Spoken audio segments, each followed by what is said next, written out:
So hello everyone, good morning, welcome back to my new vlog. আর good morning থেকেই শুরু করছি ব্লগটা, কারণ এখন হচ্ছে সকাল 9:19। সকালে ঘুম ভাঙে 8টার দিকে, মানে অ্যাকচুয়ালি 7:30টার সময়, 7টা 7:30টার সময় মনীষা উঠি, তারপরে আমি উঠি, মানে আমাকে উঠায় আর কি। তারপরে আমি উঠে সঞ্জয়কে উঠাই, সঞ্জয় উঠে নিয়ে বাড়িতে আসে। তারপরে সেইখান থেকে তিনজনে বেরোলাম। এখন যাচ্ছি কোথায়? যাচ্ছি কোচবিহার। কেন? কারণ আজকে আমাদের একটা ছোট্ট মোট্ট কিউটসা একটা বিয়ের কাজ আছে মন্দিরে। 9টার দিকে বেরোলাম, এখন হচ্ছে 9:20। 40 মিনিটস এনাফ টাইম আমাদের লোকেশনে পৌঁছানোর জন্য। তো ভাবলাম আজকের দিনটা তোমাদের সঙ্গে শেয়ার করি। তো সঙ্গে থাকো, আজকে যাই হোক, যেমনই হোক, যেটাই হোক, তোমাদের সঙ্গে শেয়ার করবো। ভিডিও ভালো লেগে থাকলে লাইক করে দিও, চ্যানেলে নতুন এসে থাকলে সাবস্ক্রাইব করে দিও। আর হ্যাঁ, আমাদের আরেকটা প্ল্যান আছে, যে প্ল্যানটা পরে বলবো, যদি পসিবল হয়, মানে যদি সেখানে যাওয়া পসিবল হয় তখন বলবো। আদারওয়াইজ এখন তো বিয়ের কাজেই যাচ্ছি। মন্দিরে বিয়ে হবে আর বিকেলবেলা রেজিস্ট্রি ম্যারেজ হবে। কতটা টাইম লাগবে না লাগবে বা কিভাবে কি হবে, যতটুকু বলেছে মন্দিরে যাবে 1টা-1:30টার দিকে, তো সেই হিসেবেই যাচ্ছি। চলো তাহলে এখন আমি ড্রাইভ এনজয় করি, তোমরা রাস্তা এনজয় করো।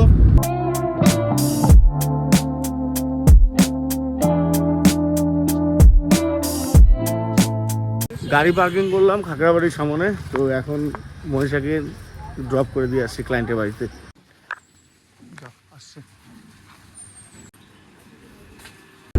সো মনীষাকে নামিয়ে দিয়ে আসলাম ক্লায়েন্টের বাড়িতে, ছেড়ে দিয়ে আসলাম আর কি। তো এখন আমি যাচ্ছি, আমি আর সঙ্গে যাচ্ছি গাড়ির সার্ভিস সেন্টারে। কজ আমার গাড়িতে লাস্ট ব্লকটা যে দেখেছো বিয়ের কাজ করছিলাম, সেই কাজের থেকেই আর কি গাড়িতে ডান দিকে সামনে কোথাও, মানে আমার মনে হচ্ছে ডান দিকে কোথাও একটা শব্দ করছে ভাঙায় পড়লে। এখন জানি না কিসের শব্দ, চেক করে নেওয়াটা দরকার, যেহেতু আমি গাড়ি নিয়ে রাস্তায় যাওয়া আসা করি রাত বেরাত, আমাদের কোনো ঠিক নেই। তো এই জন্য গাড়িটা চেক করিয়ে নেওয়া খুবই দরকার। আর অ্যাটলিস্ট জানতে পারবো কোথা থেকে কী সমস্যা হচ্ছে। আর যদি সময় কম লাগে তো এখনই রিপেয়ার করে নেব গাড়ির প্রবলেমটা। কজ গাড়ির প্রবলেম নিয়ে এবার চলাটা রাস্তায় ঠিক না। বিশেষ করে আমরা যেহেতু রাত্রে চলাফেরা করি, বা আমার বাচ্চাকে নিয়ে আমি বেরোই গাড়ি নিয়ে। তো মনীষার টাইম লাগবে অলমোস্ট 2 আওয়ার্স। এখন 10:08, মানে 10:05 বাজে এখন। তো মনীষার সময় লাগবে 2 ঘন্টা, ওই 12টা বললো মনীষা। আর আমাদের যেটা সময় আছে ক্লায়েন্টের বাড়িতে, আর ক্লায়েন্টের বাড়িতে না, মন্দিরে সময় দেওয়া আছে 1টা-1:30টা। তো 1 ঘন্টার মধ্যে যদি কাজটা কমপ্লিট হয়ে যায় গাড়ির, দেন ওয়েল অ্যান্ড গুড। আর নয়তো কি। আর সকালে এখনো কিছু খাওয়া দাওয়া করিনি। মনীষাকে স্যান্ডউইচ খাওয়াইছিলাম, কারণ ওর একটা ওষুধ খাওয়ার ছিল।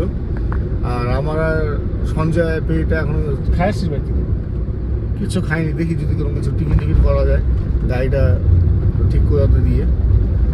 চলো এখন আবার রিটার্ন যাচ্ছি, মানে 3 কিলোমিটার, মানে যেখানে আমি ড্রপ করলাম সেখান থেকে 3-4 কিলোমিটার আবার আমার রিটার্ন যেতে হচ্ছে। চলে আসলাম। সো গাড়ি ড্রাইভ করে দেখলো দাদাটা, বললো সাসপেনশনে কোনো প্রবলেম আছে। এখন ওটাই চেক করাচ্ছি কী প্রবলেম। যদি তাড়াতাড়ি হয়ে যায় দেন ওয়েল অ্যান্ড গুড, আর নয়তো গাড়ি নিয়ে চলে যাবো, পরে ঠিক করাবো। আর চা খেলাম এখন।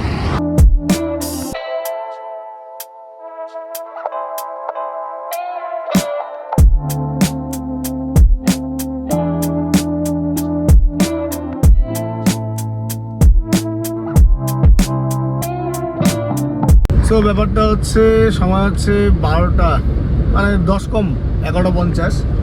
সত্যি কথা বলতে মনটাই খারাপ হয়ে গেলো। কেন আমি বলি, প্রথমে যে প্রবলেমটা সাসপেনশনের প্রবলেম, এবার সাসপেনশনের প্রবলেমটা কী হয়েছে, যে জিনিসটা খারাপ হয়েছে শোরুমে ডান দিকের সেটটা আছে, বাঁ দিকের সেটটা নেই। তো বাঁ দিকের সেটটা অর্ডার করলাম। আচ্ছা যাই হোক, সেটার দাম হচ্ছে কত, ওই 3,000 3,500 টাকার মতো। সেটা বড় ব্যাপার না, যেটা খারাপ হয়েছে সেটা ঠিক করতে হবে। কিন্তু লাস্ট ওয়েডিংয়ে গাড়িটার জলে ভিজেছিল, মানে বৃষ্টি হয়েছিল, ভিজেছিল। তো এর আগে ওই প্রবলেমটা দিয়েছিল যে ইন্ডিকেটার বাঁ দিকেরটা জ্বলছিল না, জল লাগার পরে আবার একাই ঠিক হয়ে গেছে। তো এইবার কি হয়েছে, ইন্ডিকেটার আর বাঁ দিকেরটা সিগন্যালে জ্বলছে না, এমনি গাড়ি লক আনলকে 4 ইন্ডিকেটার জ্বলছে, কিন্তু যখন আমি সিগন্যাল দিচ্ছি বাঁদিকে যাওয়ার জন্য তখন আর সেই জিনিসটা সিগন্যালটা জ্বলছে না। আচ্ছা, এখন যদি সেটা আমি দাম জিজ্ঞাসা করি, সেটা হচ্ছে দাম হচ্ছে আমাকে বললো 4 থেকে 4,500 টাকা। আচ্ছা, সেটাও বড় ব্যাপার না, বড় ব্যাপারটা হচ্ছে জিনিসটা অ্যাভেলেবেল আছে কি নেই সেটা বড় ব্যাপার। মানে হ্যাঁ, পুরানো গাড়ি কিনেছি, খরচা করতে হবে, সবই ঠিক আছে, কিন্তু এরকম যখন সিচুয়েশন আসে না, সত্যি মানে মনটা, মানে সত্যি কথা বলতে গাড়ি নিয়ে আসার পরে চেক আপ হলো কিন্তু মানে ট্রিটমেন্ট হলো না। এখন আর কি, এখন আবার তো যতদিন না পাওয়া যাচ্ছে জিনিস ততদিন এইভাবেই চালাতে হবে। কিন্তু সাসপেনশনের যে প্রবলেমটা সেটা নিয়ে কোনো প্রবলেম হবে না বললো। আদারওয়াইজ ইন্ডিকেটারটা এখন একটু ম্যানেজ করে দেখে শুনে আস্তে ধীরে চালাতে হবে, আদারওয়াইজ তো কোনো মানে অপশন দেখছি না। বাকি দেখি কি করা যায়, মনটা সত্যি খারাপ হয়ে গেল। এই যে সব লাগছে খিদা, আমার আর কিচ্ছু ভালো লাগতেছে না। সঞ্জয় লাগছে খিদা, বুক করবো এখন সব বলে জুডিওতে চলো, জুডিওতে দেখি কিছু কেনাকাটা যায় নাকি, তাই জুডিওতে আসলাম। সঞ্জয় কি কিনা দিবি? একটা হাতা কাটা গেঞ্জি কিনা দিস। সঞ্জয় আজকে আমাকে শপিং করা হবে, আরে গেঞ্জি কিনা দিবি? আমার কাপ নাই। বাহ, আমাদের সঞ্জয় কিনলো টি শার্ট একটা, আমাকে কিচ্ছু কিনে দিল না। শপিং কমপ্লিট, জাস্ট 5 মিনিট লাগছে আমাদের টি শার্টটা নিতে হবে। আর এখন মনীষাকে নেই, মনীষাকে নিয়ে বাস স্ট্যান্ডে ওকে বাসে তুলে দিই, ও বাসে করে চলে যাবে। তারপর আমরা যাই আমাদের কাজের গন্তব্যস্থলে। কি সন্ন্যাসী মন্দির মেবি, কাজ করেছি এর আগে একটা রাইস সেরেমনির, আমার মনে হচ্ছে সেটাই। বাকি গেলে কনফার্ম হতে পারবো যে কোন মন্দিরের কথাটা অ্যাকচুয়ালি, মানে কোন মন্দিরের কথাটা ক্লায়েন্ট আমাকে বলেছে। আমি 100% সেটাই হবে যেটা আমি জানি, বাকি দেখা যাক। গাড়ি রাস্তায় রেখে যাচ্ছি এখন এই রাস্তা দিয়ে, আমাদের ক্লায়েন্টের বাড়ি এটা। তো মনীষাকে এই যে ইনভেস্টিস বাসে তুলে দিলাম, ও এখন চলে যাবে। আর ক্লায়েন্টকে কল করলাম, সকাল থেকে খেয়ে আসিনি, ভাবলাম যে হোটেলে খাবো আমি, মনীষা, সঞ্জয়, কিন্তু ওই যে ক্লায়েন্ট বললো 1টার মধ্যে ঢুকে যাবে। তো 1:45 বাজছে, এখান থেকে আমারও যেতে 15 মিনিটই সময় লাগবে। তো লেট করলাম না, খাওয়া দাওয়া পরে দেখা যাক কী হবে না হবে। এখন আপাতত বেরোই আগে, হ্যাঁ মন্দিরে যাই আগে। এটা হয়ে যায়, দেখ এটা যায়, দেখ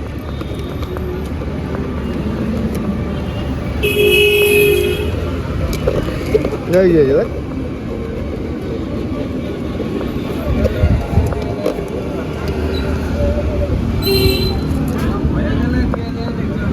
চল যা। সো মাত্র একটা অ্যাক্সিডেন্ট হলো আমার গাড়িতেই, বলছি। মনীষাকে ড্রপ করলাম, বাসে উঠিয়ে দিলাম, গাড়ি ব্যাক করে আসছিলাম কোচবিহারের দিকে, আমাদের ডেস্টিনেশনের দিকে। ওই টাইমে কি হয়েছে, একটা ছেলে সাইকেল নিয়ে একটা বাঁদিকে রাস্তা থেকে ডান দিকে মানে মেন রোডে উঠছিল হাইওয়েতে। আমি ওকে দেখেছি, ওকে হর্নও দিচ্ছিলাম, ওকে দেখে স্লো করেছিলাম, কিন্তু ও তাকিয়েছিল বাঁ দিকে, মানে ও হাইওয়েতে উঠছে, ন্যাশনাল একটা হাইওয়েতে উঠছে, ও ডান দিকে দেখছি না গাড়ি আসছে কিনা। কিন্তু আমি যথেষ্ট ওকে হর্ন দিচ্ছিলাম, যথেষ্ট স্লো করেছিলাম, আর স্লো করেছিলাম জন্যই ব্যাপারটা অনেক দূর যায়নি। ও এসে আমার গাড়ির লুকিং গ্লাস যে দেখালাম তোমার ভিডিও, লুকিং গ্লাসে প্রথমে ধাক্কা খায় সাইকেল নিয়ে, অ্যান্ড দেন দরজায় ধাক্কা লেগে পড়ে। তো আমি গাড়ি যথারীতি দাঁড় করাই, নামি, সঞ্জয় নামে, নেমে ওকে তুলি। ওর কিচ্ছু হয়নি, কিচ্ছু না, একটা সিঙ্গেল, ওর একটা মানে শরীরে একটা দাগও বসেনি, ওর সাইকেলটাই জাস্ট লেগেছে, ও পড়েছিল। ওকে নিয়ে তুললাম, তুলে ওকে বসালাম, বললাম জল খাবে কিনা, খাবে না। আমি বললাম সব ঠিক আছে কিনা, বললো সব ঠিক আছে। সব চেক করলাম, ওর সাথে কথা বললাম। ও বললো দাদা 10-20 টাকা দাও। আচ্ছা ঠিক আছে, তাও ওকে 40 টাকা দিলাম, খুচরো ছিল। অ্যান্ড দেন আমি গাড়ি নিয়ে আসলাম।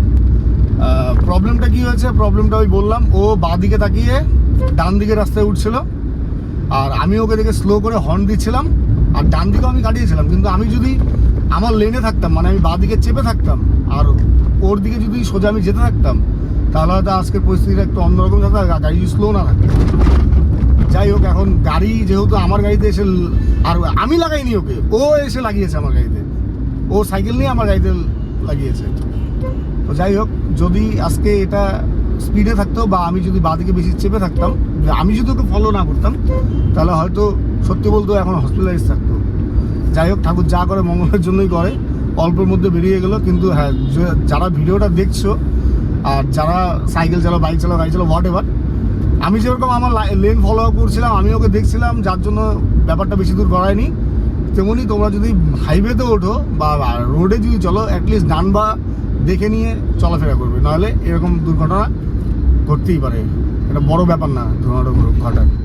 যাই হোক, এখন এই যে ভবানী চৌপতি আছি, মদনমোহন বাড়ি ওইখানে যাচ্ছি, ওইখানে গাড়ি পার্কিং করবো, অ্যান্ড দেন পৌঁছাবো আমাদের যে মন্দিরে বিয়ে হবে, ব্রহ্মচারী কালী মন্দির বলে, তো সেই মন্দিরটাতে।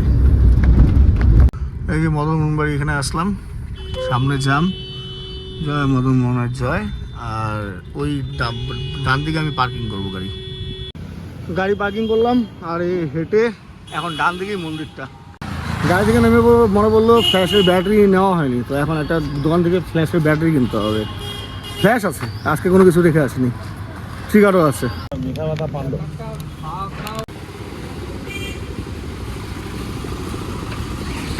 যেই মন্দিরটা যাচ্ছি সেই মন্দিরে এর আগে জানি, এর পরের মন্দিরটা যাওয়া হয়েছিল, এই মন্দিরটা ফার্স্ট যাবো, ব্রহ্মচারী কালী মন্দির। এই যে মন্দির,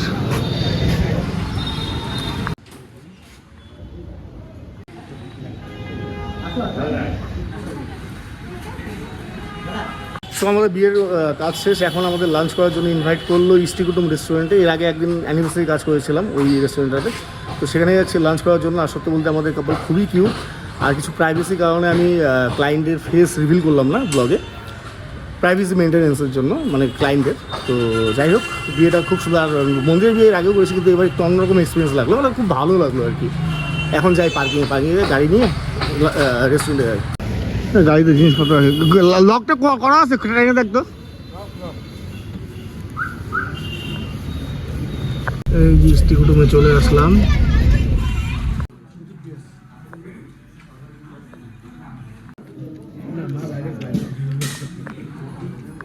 সময় হচ্ছে 4:09, খাওয়া দাওয়া করলাম ভাই, সলিড খাওয়া দাওয়া দিয়েছে, একদম দারুণ। মাটন পোলাও, ইলিশ পাতুরি, ভেজ ডাল, আলু ঝুরি, মটর পনির, আলু পটল রসা, চাটনি, মিষ্টি, পাঁপড়, ওফ দারুণ খেয়েছি। এখন ক্লায়েন্টের বাড়ি যাচ্ছি, রাস্তায় আছি, খাগড়াবাড়িতে যাব। খাগড়াবাড়িতে সেখানে হচ্ছে ক্লায়েন্টের বাড়িতে রেস্টরুমে আসতে হবে, তো চলো এখন যাই। রাহুলও আসছে, আমি প্রথমে বলেছিলাম একটা প্ল্যান আছে, তো দেখি ওই প্ল্যানটা কার্যকরী হওয়ার দিকে। তো এখন আর এখানে সময় ওয়েস্ট করি না, চলো ক্লায়েন্টের বাড়িতে গিয়ে ফটাফট কাজটা শেষ করি, অ্যান্ড দেন প্ল্যানটা বলবো তোমাদের।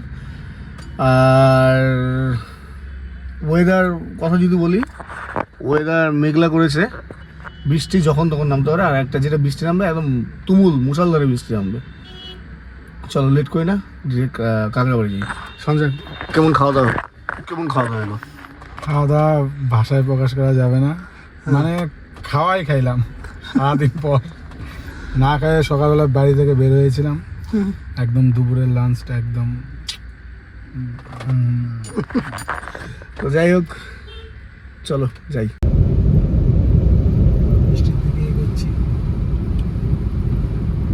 না বৃষ্টি নামবে তুমুল একটা, এই যে বৃষ্টি,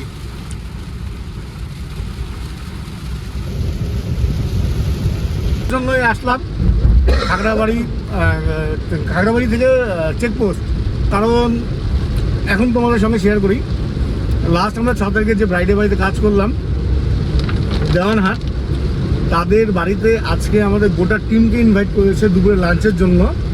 কিন্তু টিমের মধ্যে শুধু বান্টি নেই, বান্টি আজকে একজনের বিয়ের কাজ আছে, যার জন্য বান্টি যেতে পারছে না।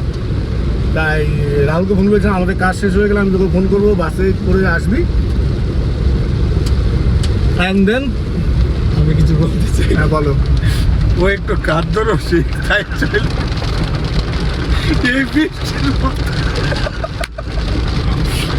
এই বৃষ্টির মধ্যে তাও চলে আসছে, ছেলেকে একটু দেখাও। আজকে খাওয়ার ব্লগিংটা পাচ্ছি, খুব কার্যরসিক, ঝড় বৃষ্টি তো যাই হোক, এখন আমাদের আরেকটু কাজ বাকি আছে, অল্প জাস্ট 10-15 মিনিটের কাজ। তো সেখানে গিয়ে রেজিস্ট্রির কাজটা কমপ্লিট হলেই আমরা দেওয়ানহাটের জন্য রওনা দেবো। বৃষ্টি কম হচ্ছে, তো চলো এখন যাই। তুমুল বৃষ্টি হচ্ছে, তুমুল। কিন্তু আমি যখন খাগড়াবাড়ি থেকে আসি তখন বৃষ্টি ছিল, নিউ কুচবিহার ফ্লাইওভার থেকে বৃষ্টি ছিল। এখন এদিকে প্রচুর বৃষ্টি, জানি না এখন খাগড়াবাড়িতে শুরু হয়েছে কি না। তো চলো গেলে পরে বুঝতে পারবো।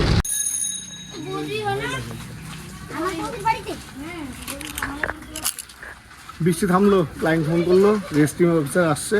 এখন কি রেজিস্ট্রির শ্যুটটা কমপ্লিট করে যাও রওনা দেবো দেওয়ানহাট। সন্ধ্যা হচ্ছে 6:30 আর আমরা সেই দেওয়ানহাটের পুরোনো গলিতে চলে আসলাম, আমাদের ব্রাইড হাউসের সামনেই।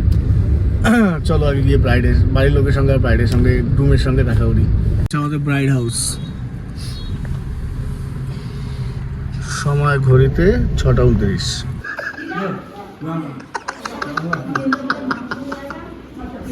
নিমন্ত্রণ খেতে আসছে না ভাই? সঞ্জয় ভাত নেই লাগলে আমি নিতাম। লজ্জা হস কেন? ভাত নেই স্যার।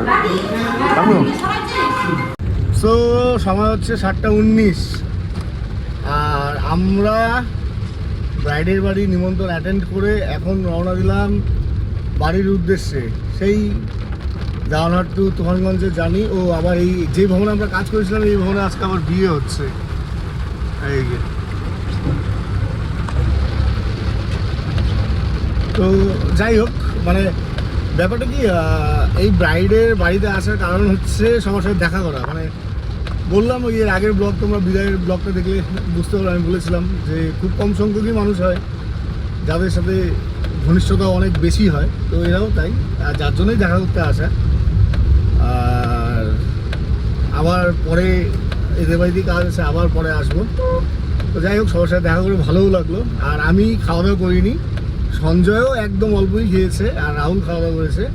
আর আমরা ওই বিয়ে বাড়িতে তো একদম পুরো পেট পুজো করেছিলাম ভরপুর, তারপরে আর পেটে কোনো জায়গা ছিল না। এবার যেহেতু আসছি সেহেতু আমি মিষ্টি খেয়েছি আর বাকি ওরা ভাতই খেয়েছে। তো যাই হোক, চলো এখন বাড়ির দিকে রওনা দিলাম। কিন্তু নেমেছে প্রচুর বৃষ্টি, তুমুল বৃষ্টি। কোচবিহারে পেয়েছিলাম, আবার এখন বাড়ি ফিরতে পারছি। আর জানি না এই বৃষ্টি কতক্ষণ থাকবে। এখন চলো কথা না বলে ড্রাইভ করি। ফ্ল্যাশ মুখে পড়লে ব্লগ মানে বানানোর সময়, ড্রাইভ করার সময় খুব প্রবলেম হয়। এই বৃষ্টি হচ্ছে, তুমুল বৃষ্টি হচ্ছে, তুমুল। ওয়েলকাম টু শহর তুফানগঞ্জ। সময় ঘড়িতে 8:08 আর এখন মাত্রই তুফানগঞ্জে ঢুকলাম। আর সারা রাস্তায় কোথাও বৃষ্টি নেই, কিন্তু এখন তুফানগঞ্জে দেখছি যে হালকা ছিটেফোঁটে বৃষ্টি শুরু হয়েছে। এখানে হয়তো নামবে। আর সত্যি বলতে সেই ঘুম পেয়েছে, এখন তুমুল ঘুম পেয়েছে। মনীষা আর শ্রী মা বাড়িতে, শ্রী আর মনীষাকে নিতে আসতে হবে, রাহুল আর সঞ্জয়কে নামিয়ে দিয়ে। বাড়িতে প্যান্ডেল কমপ্লিট, খাওয়া দাওয়া হবে পোশাক। আর বাড়িতেও আসলাম, বৃষ্টি হলাম, এখন অফিসে যাই, ফাইলগুলো কপি করি। তো সময় হচ্ছে 10:20 আর আমি এখন গাড়ি নিয়ে বেরোলাম আমার শ্বশুরবাড়ির উদ্দেশ্যে মনীষা শ্রীকে আনার জন্য। আর সত্যি বলতে ওই যে লাস্ট দেখলে আমরা বাড়িতে ঢুকলাম, আর এখন আমি তোমাদের সঙ্গে আবার দেখা করছি। বিশেষ করে অফিসে এসে বসার পরে ফাইলটাও কপি করতে ইচ্ছে করছিল না, শরীরটা খুব টায়ার্ড লাগছিল, মানে খুব বাজে লাগছিল, শরীরটা খুব খারাপ লাগছিলো। আমি একটু বিন ব্যাগের মধ্যে শুই আর দেন আমি ঘুমিয়ে পড়ি। মানে প্রচুর পরিমাণে ঘুম পেয়েছিল আর প্রচুর শরীরটা খারাপ লাগতেছিল, মানে বসেও থাকতে পারছিলাম না। মানে গতকাল প্রপার 6 ঘন্টাও ঘুমায়নি, 5 ঘন্টা। 3টের দিকে ঘুমিয়েছিলাম, 7:30 8টা নাগাদ উঠি। আর তারপরে কাজে যাই, সারাদিন গরমের মধ্যে কাজ করি, তারপরে আবার ড্রাইভ করি। তো সারাদিন পরে খিদের পেটে একবারে খাওয়া দাওয়া অনেক কিছু করি। তো এই সমস্ত কিছু মিলিয়ে মানে আর হচ্ছিল না। তো যাই হোক, এখন একটু পাওয়ার ন্যাপ নিলাম, খুব ফ্রেশ লাগছে, খুব ভালো লাগছে। মনীষা কলগুলো মনীষাকে নিতে আসলাম।